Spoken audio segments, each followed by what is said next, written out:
Can the Rams get a takeaway here? Play clock getting short. Darnold back to his end zone. Sets the laces. Pitches. Hit. Sacked! Game over! Game over! Byron Young with a safety! Agent Zero calls game on Thursday Night Football! Welcome to NFL Daily. That was the great J.B. Long of KSPN in Los Angeles. Not only on the call, but on the show. Still at the stadium. I made it way through traffic, got to the car very quickly, drove home, and he's still on a high after one of the most fun Thursday night football games of the year. J.B. Long, the radio play-by-play man of the Rams. Welcome to NFL Daily. Wow, I feel like I got to take a breath here on a night of offense. Yes, we finished there on the defense. Thanks, buddy, for joining me. I know it's a long day. Good to see you. A couple of things. One, I have commandeered someone's office just off the press box here at SoFi Stadium. Thankfully, there is not a lick of any kind of decoration on the wall. This is clearly not occupied, so I feel like it was designated for this purpose. Good on you for beating me home. And secondly, to all the Vikings listeners, yes, I did clean up that call by saying blatant face mask. They missed it. The game should be continuing. I get it. I feel your pain. We talked with Byron Young after the game. He actually, you could see like he was in dismay, his hands covering his face, not celebrating that game-winning sack, but fearing the penalty marker that he figured must have been down in the end zone. He actually thought it was a horse collar, not a face mask, but same difference. Tough break for the now 5-2 Vikings. Yeah, you know, I was up there in the 300 section. No clue there was a face mask. In fact, I had no idea until our great producer, Eric Roberts, who's putting together the show, told me as I'm coming into the house, hey, I have sound on them talking about the face mask after the game. I was like, what face mask was that? We did not see that from up in the not so cheap seats, but the medium seats. Actually, let's listen to Kevin O'Connell. You know, if we're talking about it already, let's listen to him after the game talking about the face mask. You know, it looked like he got a pretty good amount of face masks there. Not going to get into, you know, the call or no call and all that stuff. It's just, I told our team, officiating and all that stuff, like for us to talk about that, for us to seek comfort in that is not how we're going to respond to this. It's just not going to happen.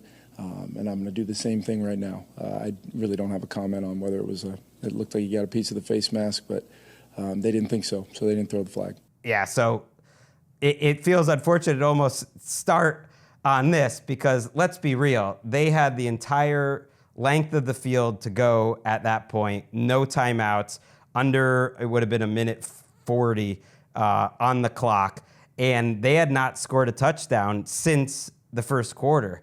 2 punts, that disastrous end of half, a couple plays where they lost their left tackle, Christian Darrisaw, a couple field goal drives to start the second half, and then a punt in a really crucial situation in the fourth quarter. So the way the Rams pass rush was getting after the Vikings, I was not particularly confident, JB, at that point in the game that they were necessarily going to drive down the field and hit the 2-point conversion.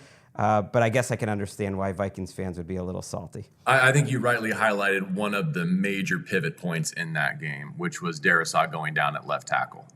Because the Rams have done all sorts of, bad things this season in all three phases. The kicking game in particular has been shaky lately. The defense has been porous at times. The offense has been spinning its wheels.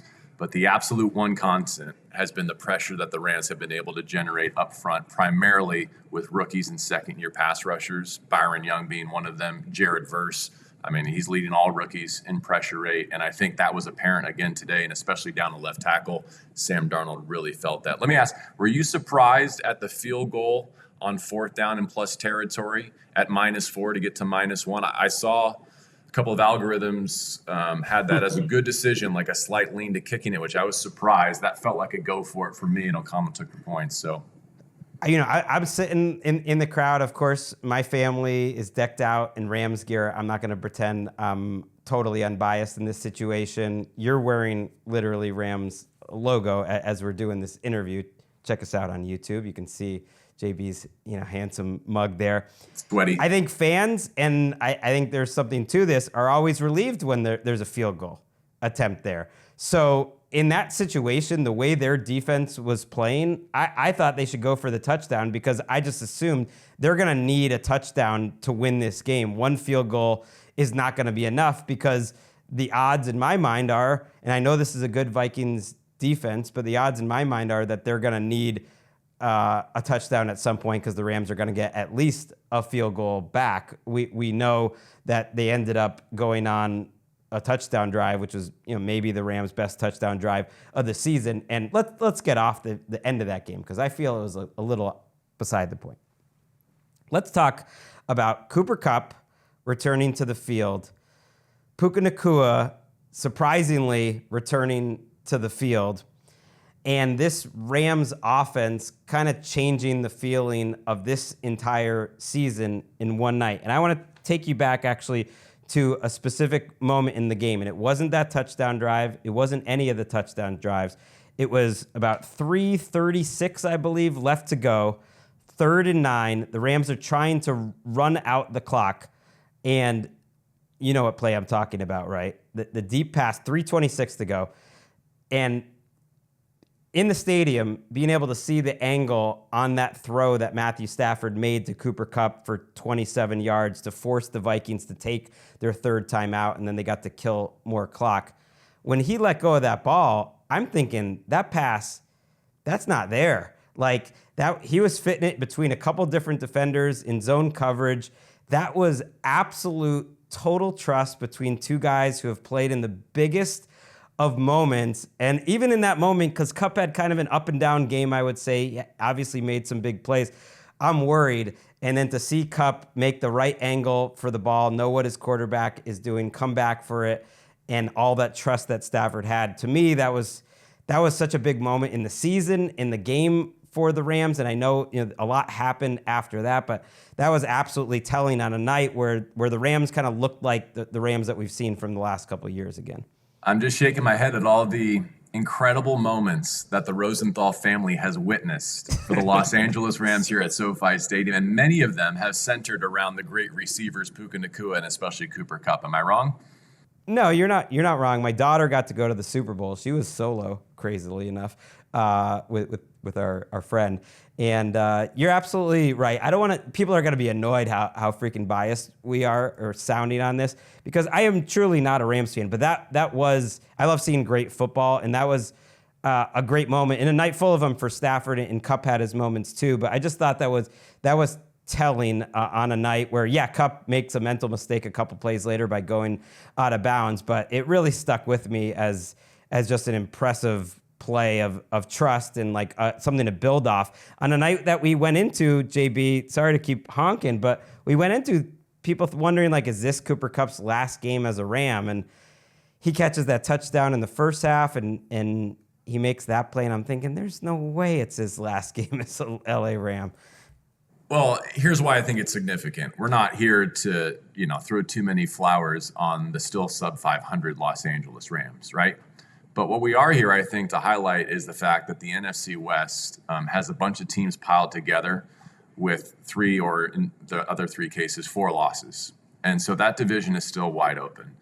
And if the Rams play like this, coming off a night where they put up a season-high point total, a season-high yards per play, their most explosive touchdown of the season, which is still modest at only 25 yards, that changes the dynamic of the entire NFC playoff picture, whether you're talking about the wild card bubble or who's going to get a home playoff game coming out of the West. Now, we're not through the month of October yet, but that's part of why this is significant is, yes, there were trade rumors swirling and we heard all of them. But the Rams get their key pieces back on offense. They all produce. It looks completely different. You pair it with an emerging defense that's now scored on that side of the football and put together a pretty good effort 3 games in a row.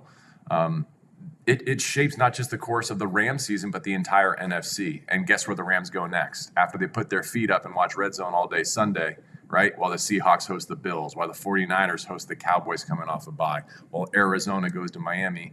The Rams get ready with this mini bye to go take their first swing against the Seattle Seahawks. And that's right before the trade deadline. And if the Seahawks lose that game, they're home underdogs to the Bills. they would be tied in the loss column with the 49ers and the Rams and the Cardinals, depending on if the Cardinals can pull off that game Sunday. So we're just starting this NFC West race. But I do think it took a win tonight to feel like the Rams were in it, because they were a 1-4 team, and even that one felt like a little bit of a miracle, and they were competitive, but they didn't play particularly well last week against the Raiders. And you see in this game, Puka Nacua comes out, they target him for the first couple plays of the game. He's absolutely explosive. He looks like the old Puka Nacua. I know it was a very brief week 1 appearance from him, but the little that we saw. That's right, Walker. Puka Nacua does rule tonight. 7 for 106 in this game. And you're like, oh yeah, this team is totally different with Puka as the 1 and Kupp as the 2, which also sets up DeMarcus Robinson, who I got to see from my view have single coverage on the outside all night long, and then he's suddenly the third receiver. In fact, let's listen to a great call on Stafford's second touchdown to DeMarcus Robinson by one JB Long. You could try to do it live, JB, but we're actually going to listen to the recorded copy. Ready for a shotgun snap with 3. Here it is. Vikings bring 3. Stafford well protected. He drills one right side end zone. Caught! DeMarcus Robinson with his second of the half. He flings it into the stands. And John Matthew Stafford has 4 tonight. Great call there, JB. Figured that was the one we were going to lead the show with, but then the safety happened. How are you doing energy-wise here? Because, I drove home through traffic. You've already done the post-game show, right, with Sean McVay? Yes. And yes. You did heed the call. They called you up, too. And so you did it with our friends Mark and Dan. And so you've got to be tapped out right now. No, I'm good. The adrenaline rush is still pretty sky high, because I'm just so happy for these guys, right? Like Matthew Stafford came in with 3 total touchdown passes through 6 games, like by far the lowest of his career. He was 1 of 12, I think, on throws to the end zone coming into this game. Like, it's just not been his year because of all the circumstances around him. But he's also that guy that's capable, and we've seen him do it, of elevating the circumstances of the other 10 in his huddle. And tonight, for the first time, it felt right. It felt like the plan the Rams front office and coaching staff had drawn up for this season, which was to lead with the offense, because that's where all the investment is, right? That's where all the accomplishment is. So to see him use his mobility on and off platform tonight, to see him throw from all arm angles, had the one bad interception, but to throw for 4 touchdowns. And here's the other thing, to use all of his targets. Greg, from watching this team, at times they can become too locked in on Cooper Kupp, almost spanning him with targets. What I loved about the Rams' approach tonight is that they used all their eligibles. They platoon personnel packages. They used 2 and 3 tight end sets. Even though Kupp and Nacua were back, they still used DeMarcus Robinson and Tyler Johnson and Tutu Atwell. I thought that was meaningful, and I think that's a big reason why Matthew Stafford was not sacked by the best defense in the National Football League, even though he's being peppered coming into this game at the second highest rate of his career. Like, that is the most important takeaway from tonight, is how well he clicked through his progressions and how well they protected him. And I can't help but think that Kupp and Nacua impact that, not just with their threats in the passing game, but because they're so productive in the running game. Like, Kyron goes for another touchdown and over 100 from scrimmage. You watch some of the blocks that Puka Nacua throws in that game. They've been dearly missing that for over a month now. Man, they really pulled a fast one on everyone, because Puka Nacua was ready to go. No one thought he was playing this week. It just kind of came out of nowhere. Interesting. They did a good job on that. I'll just you're not saying that. I'm saying that. That, like, usually you have a clue that that's coming. The Vikings probably did not have a clue that was coming, and he was a massive part of the game plan. And you're absolutely right. You could see him being a factor in the running game. Kyron Williams had a great day running for 97 yards on the ground. There was a particular play. It actually set up that touchdown that we just heard. I thought it was an interesting call. 2nd and 11. They'd run the ball a lot on that touchdown drive. It wasn't working quite as well. They lose a yard on 1st down, 2nd and 11. There's some groans up in the crowd here. And I'm like, they're going to run it again here. And they do. And Cooper Kupp kind of gets, does not have a great block, gets absolutely knocked over on the play to the point where Kyren Williams has to use his incredible lateral agility to hop to the side of Cooper Kupp to pick up 7 yards, and it puts him in a really favorable down and distance 3rd and 4. So that was a little bit of everything. Kyren is such an underrated runner. Let's listen to McVay actually after the game, talking about the journey ahead and just getting these guys back from this game. I'm excited about this journey ahead. And, we've learned a lot about people in these first 7 weeks. We've had to go through a lot of different things relative to new faces playing that maybe we didn't expect. And then it's great to be able to get some of the cavalry back. And I think we'll start to see that over the next couple weeks. And we got to be able to hit the ground running. And we got a great challenge, next week. And while we're here, you had Sean McVay on, your broadcast after the game. How was that? Yeah, he was elated. I mean, he was happy for all the key individuals, some of which we've highlighted, and the fact that they finally put together a total team effort, offense, defense, and special teams mistake-free.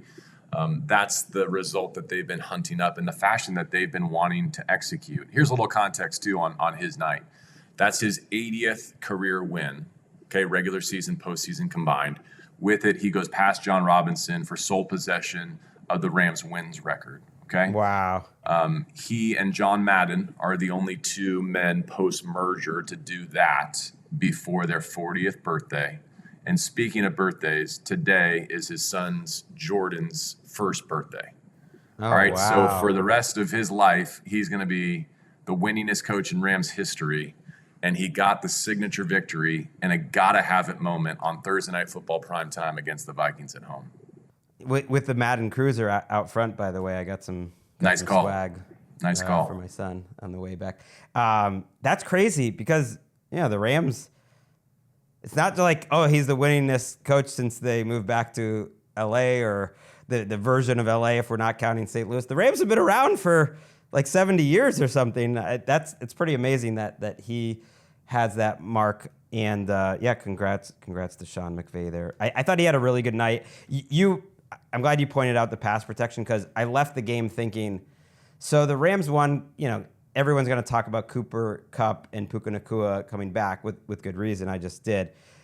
But they won in large part because they had great pass protection and they had really good run defense after the first quarter. Like the Vikings were held, I think, under 3 yards per carry. Aaron Jones was at 3.1 and Darnold had a couple scrambles for less. So they're under 3 yards per carry.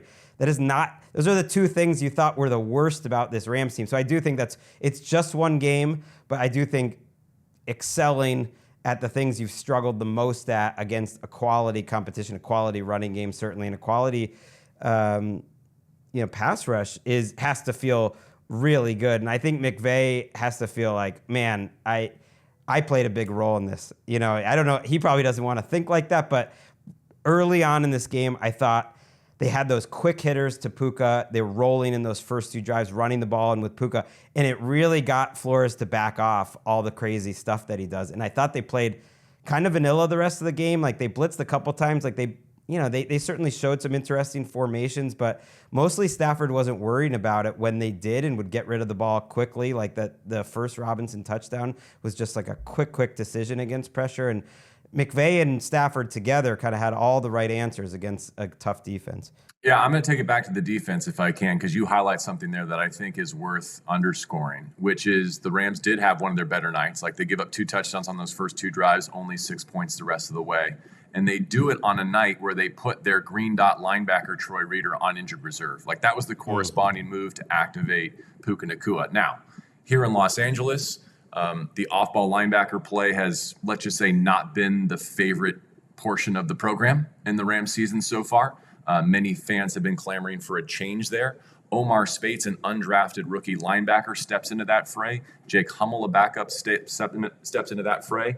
But I think you really have to highlight the effort of Quentin Lake, who's a defensive captain and has just made outrageous, maybe potential game-saving tackles the last 2 games against the Raiders and now the Vikings here tonight. Their improvement has been marked. They've scored on defense 3 straight games now. But I think the most important thing to highlight is in the post-Aaron Donald universe, they are getting more pressure on opposing pockets than they did in the last 2 years of the GOAT's career. Like, that cannot be overemphasized, that the plan they laid in place to prepare for post-Aaron Donald Rams, whether it's drafting Kobe Turner and Byron Young, more recently Jared Verse and Braden Fisk, like all those first and second year guys are delivering, and that's not a bad place to hang your hat moving forward for an inexperienced defense that's going to have some roller coaster moments. And having Darius Williams back healthy, sets that secondary right. He's their best corner, and it shows. They don't need to be a shutdown defense. They haven't been for many stretches during the McVay era. They just need to be good enough, and the offensive line and the offense needs to take them home. And they haven't been finishing plays. They've been creating a lot of pressure, but not necessarily finishing and getting enough stops. Tonight, they finished some of those plays, too. Jared Verse with the sack and a half, getting a couple quarterback hits. Jared Verse is a really fun young player to watch. They really hit on one. He's so strong. And when Darrisaw went out, I really felt for the Vikings because he's an all-pro caliber player, and they absolutely stonewalled the Rams in the first quarter. It definitely started changing in the second quarter, so it wasn't all just Darrisaw leaving. But the second he left, they were almost fighting over who got to go against his backup Quisenberry, and Byron Young had some good snaps, but Jared Verse especially was getting pressure after pressure, hit after hit, and just driving them back. And those are my kind of pass rushers, maybe not the fancy ones, but like the Jadeveon Clowney types when Clowney was at his best, who's just stronger than the guy across from him, and Verse is that guy, and he has such a motor. I was really keeping an eye on Verse all night, and when he wasn't on the field, they just don't have as much juice. Like, he is that important for them. If you're watching on YouTube, you can see how the lights go off because JB hasn't moved, but I'm just going to keep talking, which is pretty normal here on NFL Daily. You fixed it. Good job, JB. Good save. Yeah, the motion didn't do it. I had to hop up and actually press the button again. We should be good for another 15 minutes or so. Let's talk a little Vikings. I'll circle back a little bit in a second, but they start out this game getting 2 touchdowns in the first 2 drives. Darnold has all the time in the world in the pocket. I kept writing down in my notes,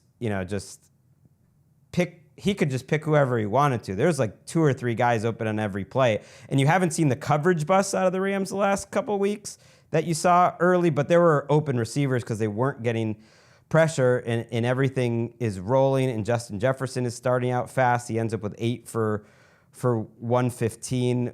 What do you think it was that changed, I guess, for them, and what they've done so well for most of this season is keeping Darnold mostly calm? I don't think he had a bad game tonight. It wasn't really on him. He didn't have the ball a ton either in the second half. That was part of it. No, I was super impressed with Kevin O'Connell's script or Dirty Dozen or whatever it was to open that game because they drove down the field twice, locked in, and rightly so, on Justin Jefferson, right? The Rams just played a Raiders team that traded away one of the best receivers in football, Devontae Adams, before they came to SoFi.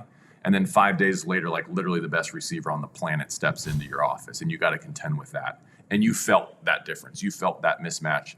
But then when they got in those tight red areas, they went to their secondary, right? They didn't throw the touchdown passes to Jefferson. They threw it to Josh Oliver and Trent Sherfield, right? Like kind of the misdirection using the decoy of Jefferson. It was a beautiful game plan. And Aaron Jones, run and pass, continues to have a great season. There's a lot of good there. I'm sure the Rams did make some adjustments in their secondary to try and take that first read away. But I think the subject that we just touched on, the pressure and the discomfort in the pocket, probably the biggest thing. By the way, just to circle back before that field goal conversation we talked about earlier, they should have had a touchdown. Like, Darnold does well to duck the initial rush, attacks the line of scrimmage, hits, I think, Jalen Naylor over the middle. He just drops it. Otherwise, that's a touchdown. It's a completely different game. I think that was one of the pivot points, a missed opportunity there for the Vikings to get their 3rd touchdown. See, that's one live. I should have watched the replay on the big Jumbotron because I did not realize that was a drop. I thought that was like a good defensive player. It was just tight there. See, this is why I need you to back me up.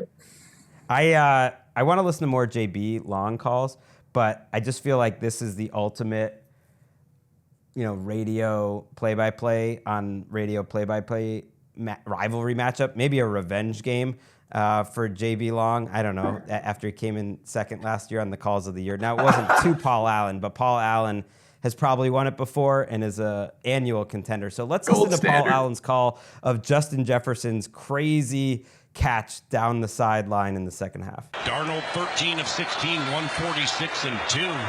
He's out of the shotgun on first down, puts Josh Oliver in motion to the right. Sam back to pass, fade, left at about the 10. It's bobbled. Are you kidding me? Caught by Justin Jefferson at the 5-yard line. He's putting on a show right next to Hollywood. That was a good call. Put that on the calls of the year list. I like that a lot. Paul Allen and Pete Bursich. Here's what you need to take you over the top, JB. You need MJD to start yelling out in the middle of the play, oh, he's got it. You know, I can't believe that sort of stuff. We need that, you know. We need the more homerism from MJD.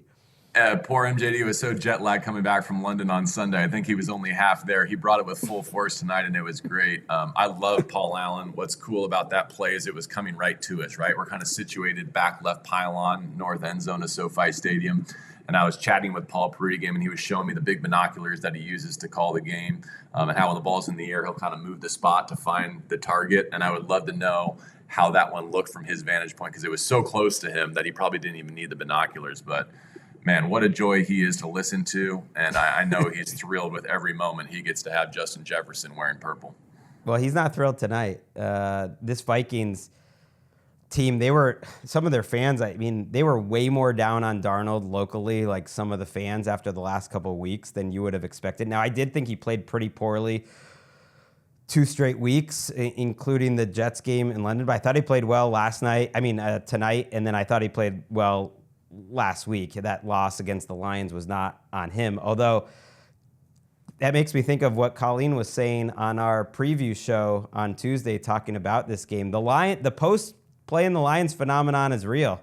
You play the Lions, you lose the following week every single week, and a lot of them are games where the team was favored. I maybe do think there is something to that it's such a physical team going up against the Lions, and it's a mental challenge too, that there maybe is a little bit of a physical and mental letdown. Of course, in this case, they're also going on the road on a Thursday night, which is yeah, on the road on a short week. Maybe the Lions are like the service academy of the National Football League. You know, in college football, when you have to play a triple option team and you pour into that, it's completely different than your normal game plan. And you can get over the hump, great, but then it's often the team you play next that beats you because you're all banged up and exhausted. So it's been the case with the 49ers in recent years, and I've thought there is something to that because they are the biggest, most physical team in the league. And so, yeah, the Vikings now at 5-2 in the NFC North, which is it's the best division in football. It's crazy, and they have the win over the Packers, but the Packers will have the extra game on them, and it's like, yeah, they could be in third place by the end of the weekend, tied for last place actually if the Bears win this game. It is something, that division. It is such a different scenario than the Rams, where like if you're the Vikings and all these teams, you're going to be playing on the road in the playoffs unless you can somehow go ahead and find a way to win. And the Rams, you know, through nothing they've done at 3-4, are almost in just as good a spot to try to win their division. Obviously tough division, and they're just starting to play each other. I mean, you probably remember when all those, you know, records were being said, you know, all these teams with only one loss and the point differential is like, okay, but they've only played head-to-head once, and they very well may be the best division in the football, but now they're going to start to have to face each other. But the sensitivity about the quarterback is real. I get it. It's a tough division to play and to compete in. It's a tough division to be a quarterback in when you're looking around at your peers, and it's an ascending Caleb, the number 1 pick, Jared Goff playing at an MVP level, and Jordan Love. That's tough company. Now, I'm not going to let Darnold totally off the hook here because, okay, the sack, you know, probably should have been a face mask or should have been a face mask. But he did hold the ball too long on that play. That's in a big spot. That wasn't that quick of pressure. And then the sack that he took, that Verse got the half sack. I forget who got the other half there, who finished off the play, where Sam Darnold holds the ball a long time on that play and then runs absolutely straight backwards.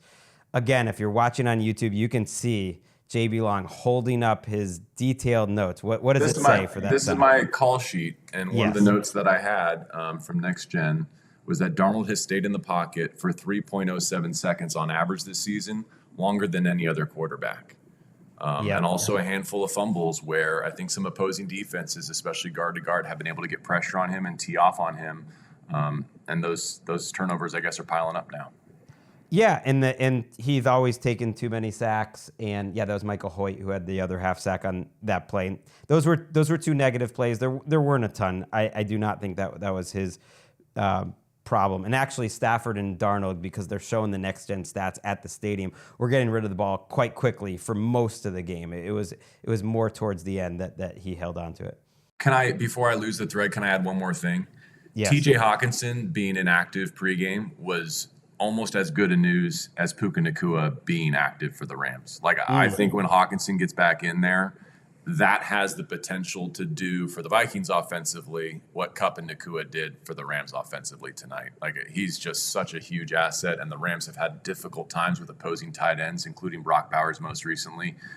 I don't think you can overstate just how big of a scratch that was for Hawkinson, not quite ready to rejoin the Vikings offense. Yeah, that's a good call. And the expectation, because they are going to have to activate him by rule, I believe on Friday, is that he will play next week, that he was close to playing this week. And maybe they're wondering, maybe we shouldn't have been safe. But I give them credit for, it's a long season.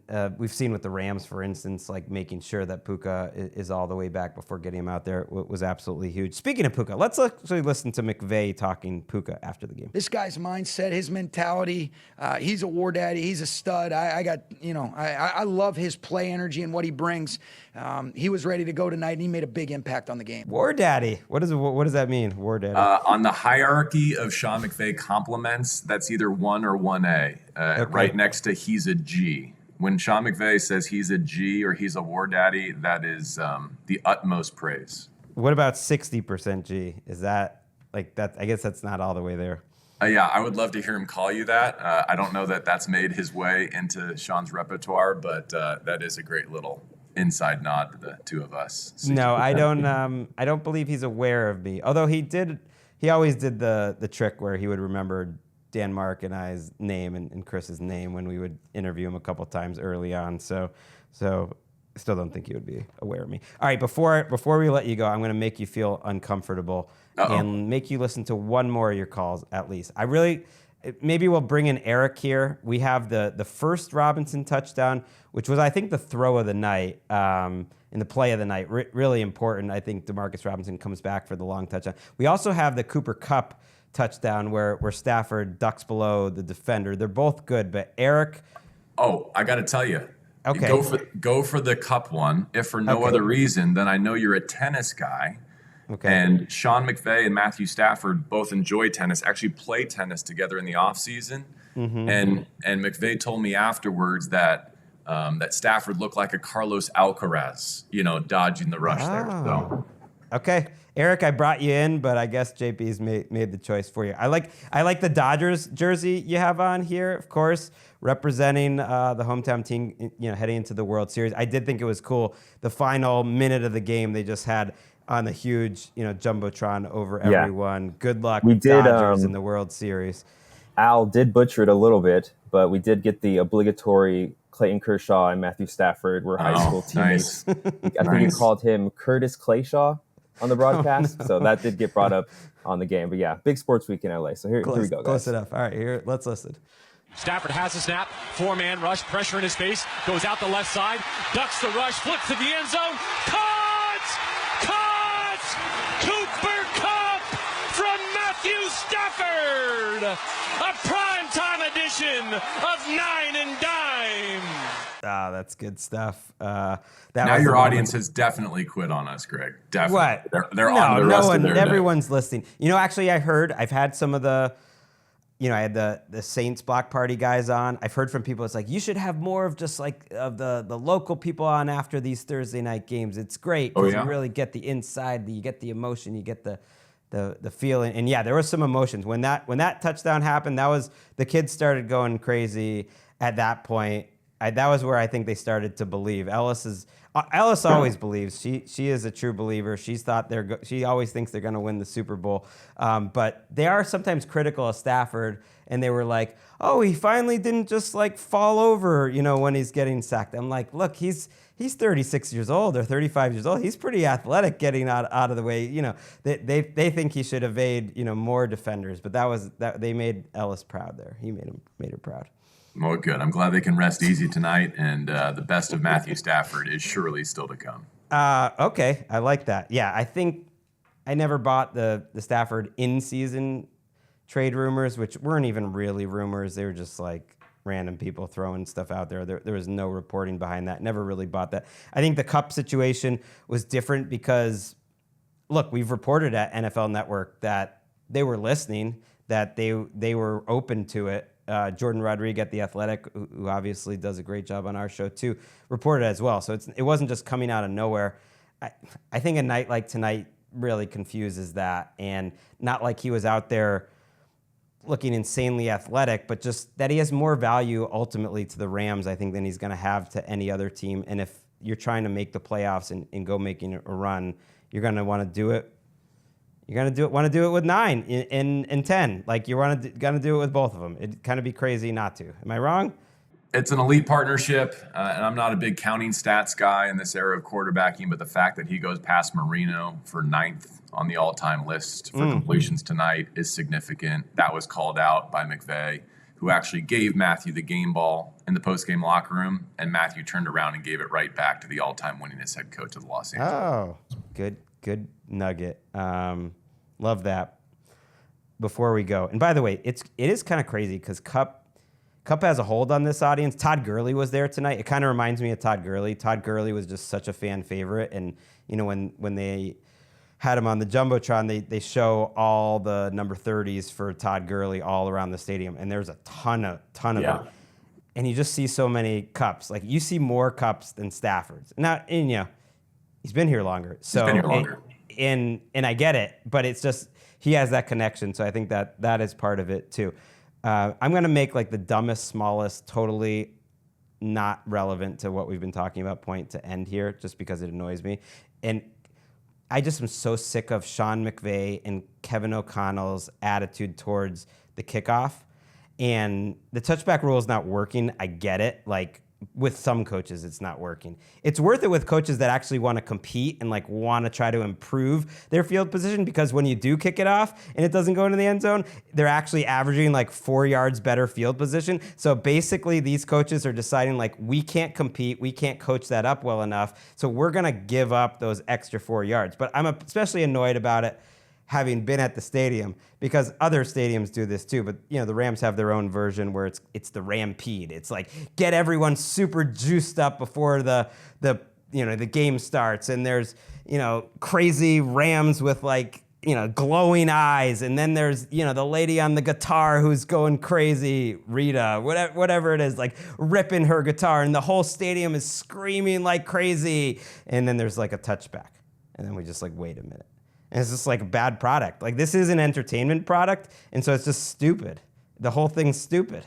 We should do it after the touchback, actually. We should tell Kevin Demoff or whoever is making these decisions, JB, if you can talk to him, do Rampede after the touchback, because Sean McVay has decided, I'm giving up on that particular portion of football. Like, I'm not going to compete at that. That's my rant. You can step off the soapbox. That was well done. And listen, for anyone who's still with us, if you survived 3 of my in-game calls tonight and you were blessed to hear the brilliant future Hall of Famer Paul Allen, and you made it all the way to that pearl of wisdom from Gregg Rosenthal, hit us up tomorrow morning. Let us know. I'll retweet you. I think you're gonna get a lot of people, and I think people agree with me. It's stupid. Like, this should be a great. And there is something I would love to ask, like a poorly worded question to one of these coaches like that. Because to me, actually, there is a level of what they talk about, like competing and getting better and this and that. And they're just like, there is something that strikes me as like they've decided not to compete. Because tonight, these are 2 coaches that just decided, like, we're not even going to mess with that. We're just going to give up the field position. So I'll stop. McVay's on the competition committee. Maybe you'll have a say about it in the future, perhaps as soon as this offseason. That's a good call. I mean, they'll probably move it to the 35 coming out to just make the coaches do it. JB Long, we've kept you long enough. A long night at SoFi Stadium, but the traffic is gone now. You can get out nice and smooth at this point. I mean, the automated lights haven't even gone off for the second time, so I feel like you were well within your allotted time, Greg. Buddy. It was an absolute pleasure. It was a fun day at the stadium. It was a fun day. I actually pre-taped our pick show, so you will hear that on Friday with Cynthia Freeland. I'll give all my week 8 picks, and there was some drama. Someone from my family, maybe multiple members, were escorted out of the building. You're going to have to listen on Friday to find out who, how, and why. And yeah, when the Rosenthals are getting kicked out of NFL media, you know football is back.